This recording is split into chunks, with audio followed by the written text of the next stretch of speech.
For today's assignment, we're going to be looking at event safety and event planning. So if you go to this assignment and then you go here, like always, we see our class competencies. So demonstrate procedures applied to safety, security, and environmental issues. Identify safe working habits and security procedures for event planning and management.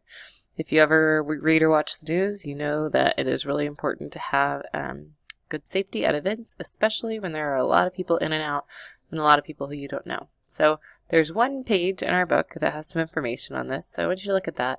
And then I want you to start looking at what is OSHA. OSHA is going to do our occupational safety. So what are they and what do they do?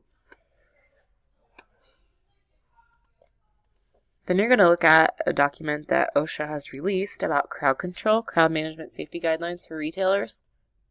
So it says for special sales and promotional events. So we're looking more at our promotional events, but this can still apply to lots of the things that you do. This is more of like a, Black Friday at Kohl's type thing that they're talking about here. So what you're looking at, if you know large crowds are going to be there, you need to do something.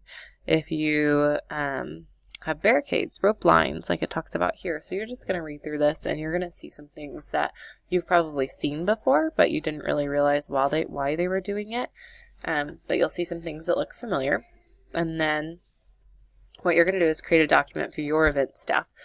You're going to choose a concert, sporting event, or wedding, because none of the events that we are planning are something that are a large scale that we have to control. So some of our events have, over 200 people at them, but we are just providing the food part of the service, and they're providing the, entertainment and social calendar or the conference information. So we're just providing the food part of it.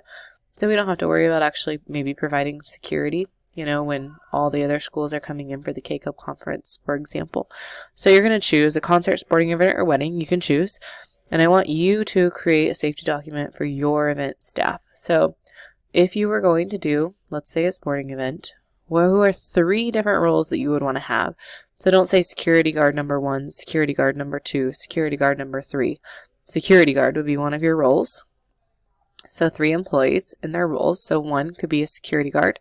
What do they do? So what is their actual role?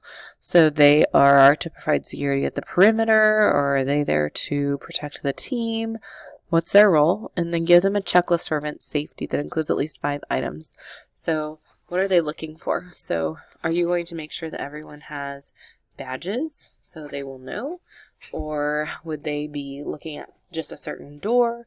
Is there a certain part of your perimeter that's weak that they need to pay attention to? So what would that person be doing? So not just security guard that are, our regular people, maybe the metal detector, but other people that could be involved in keeping the event safe. So read through that list, figure out what you could use for 3 employees in their roles. Their checklist should have at least 5 items. So 3 employees with their roles and at least 5 items equals at least 15 items on your page. You're going to turn this in under Event Safety Plan.